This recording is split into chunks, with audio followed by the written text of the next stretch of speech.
अस्सलामुअलैकुम everyone, I hope everybody is doing good. और आज का जो व्लॉग है वो हम स्टार्ट करते हैं। बच्चों को मैंने स्कूल भेज दिया भाई। सुबह सुबह मुझसे कुछ भी रिकॉर्डिंग नहीं होती, पूरा मेरी जो अटेंशन है वो बच्चों पे होती है और बच्चों को नाश्ता कराना, बच्चों के बैग्स रखना, बच्चों को लंच पैक करना। तो मैं उनको भेज रही थी। फॉल आ गया, can you see all those yellow leaves. ये पूरे के पूरे झड़ जाएंगे और इतना कचरा करेंगे, अभी बहुत सफाई करनी है। खैर कल हमारी मुर्गी ने भाई अंडा दिया तो हम इतने खुश हो गए और आज मैं चेक करने आई तो एक और अंडा। बहुत ही खुशी हो रही है। अभी बहुत छोटे छोटे अंडे हैं ये, लेकिन बड़ी खुशी हो रही है। बहुत ज़्यादा अंडे खाने के हम बहुत शौकीन नहीं हैं, लेकिन इट्स लाइक अ एक्सपीरियंस कि आपके घर में मुर्गियाँ हैं, वो भी कनाडा में, और फिर वो अंडे भी दे रही हैं, तो थोड़ी पाकिस्तान पाकिस्तान वाली फीलिंग आती है। वैसे भी जो मेरी अम्मा है ना, उन्होंने अपनी छत पे घर में बहुत सारी मुर्गियाँ रखी हुई हैं। और ये मैंने स्टिक्स ऑर्डर की थी कल शीन से। इतनी बेकार ये स्टिक आई है, टूट गई। और एक जो है वो थोड़ी सही है। जब भी कोई सस्ती चीज़ लो ना, यही होता है। चलें सफाई करते हैं। मैंने सोचा है कि मैं घर को आज मैं किसी मौलवी अंकल का किसी का बयान देख रही थी, तो उसमें उन्होंने ऐसे ही फ़न, वो वैसे तो उनकी बहुत सारी बातें मुझे समझ नहीं आती हैं, लेकिन उनकी मुझे एक बात थोड़ी सी दिल पे लग गई। वो ये कह रहे थे कि औरतें जो है ना, उनको घर साफ़ नहीं करना चाहिए, साफ़ नहीं करना चाहिए, साफ़ रखना चाहिए। मतलब घर गंदा ही क्यों करो कि साफ़ करना पड़े, तो साफ़ रख लिया करो। ओ हो भाई, ये जो बात है मेरे दिल पे ऐसी जाके कोई फिट हुई है कि मैं तो लिटरली, मेरी तो जोड़ जोड़ और हड्डियों में दर्द होके रह गया कि मतलब कितना बंदा काम करे। अगर इस चीज़ को आप सीरियस ले लें कि घर को साफ़ रखना चाहिए। अभी कहने को तो आसान है, but it takes so much energy. I mean when you have kids, it's like a big house. You are away from your family, you are the only one doing everything, you are the driver, you are the cook, you are everything, so it's too much for you, right? लेकिन मैंने सोचा मैं कुछ अरसे तक करके देखूंगी। जैसे ही सुबह उठूंगी मैं बेड बना लूँगी भाई, क्योंकि अगर बेड बना लो ना तो आपको वैसे ही लगता है कि आपका कमरा साफ़ हो गया है।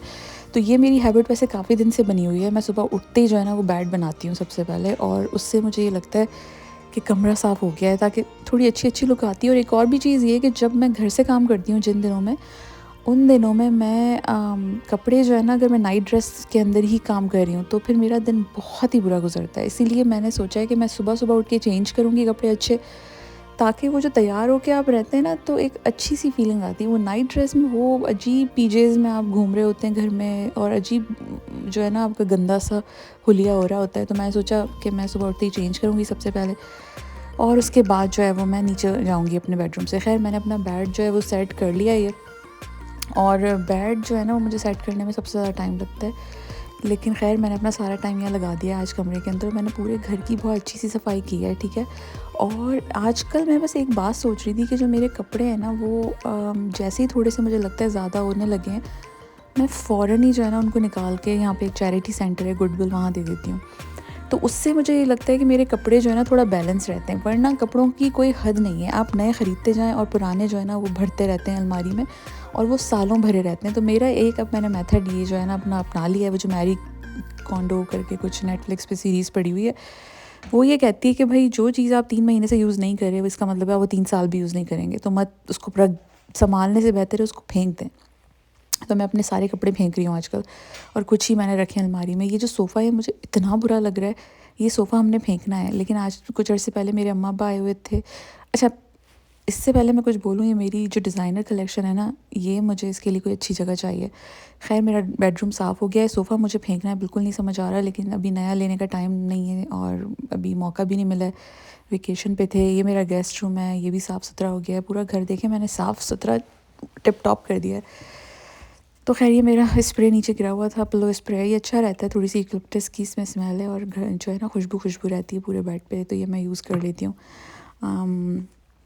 तो खैर कम घर मैंने साफ़ कर लिया। तो मुझे खैर वो सोफ़ा चेंज करना है, मुझे बहुत सारी चीज़ें करनी है, लेकिन बंदा क्या क्या करे समझ नहीं आता। मतलब बंदा क्या क्या करे। ये मैं अपने बच्चे के बेडरूम में आ गई थोड़ा सही करने के लिए, लेकिन बच्चों का बेडरूम क्लीन करने का मेरा कोई मूड नहीं था। कोशिश मैं ये करती हूँ कि मेरे बच्चे अपने बेडरूम्स खुद क्लीन करें, लेकिन मासूम छोटे बच्चे हैं, अभी थोड़ा सा टाइम भी नहीं होता बेचारों के पास, आधा दिन तो स्कूल में गुजार के आ जाते हैं, तो मैं खुद ही कर लेती हूँ भाई। अब जो है ना मैं एक्सरसाइज़ करूँगी। मुझे जो है बहुत ही एक्सरसाइज का क्रेज़ हुआ है आजकल। मैं रोज़ अगर एक्सरसाइज़ ना करूँ ना तो मुझे कुछ समझ नहीं आता, मुझे अच्छा नहीं लगता, तो मैं एक्सरसाइज़ कर रही हूँ ये। और खाने की तो इतनी कोई मुझे टेंशन होती है, मुझे समझ नहीं आता ये पाकिस्तानी खानों में क्यों इतना ऑयल पड़ता है, क्यों इतने हमारे फैटनिंग खाने हैं, हमारी सैलड्स वाली चीज़ें क्यों नहीं है। और फिर अब ज़ाहिर है बचपन से वही चीज़ें खा के बड़े हुए हैं तो दिल भी वही चीज़ें खाने का खाता चाहता है, और जब डाइट करो तो बिरयानी, कढ़ाई, टिक्के इतने याद आते हैं कि मैं क्या बताऊँ। तो ये सैलड मुझे बड़ी फिलिंग लगती है, ये बहुत सारी सैलड मैं बना के और मैं कुछ स्पून से ऐसे ही खा लेती हूँ। कल दाल चावल बनाए थे, काली दाल चावल। तो चावल तो मैंने बहुत ही थोड़े से लिए, मेरे ख्याल से 2 टेबल स्पून चावल लिए होंगे या उससे 2 या 3 टेबल स्पून। उसमें मैंने बहुत सारी काली दाल डाली और काली दाल में भी मैंने पानी डाल के उसको पतला कर लिया था ताकि वो ज़्यादा हो जाए।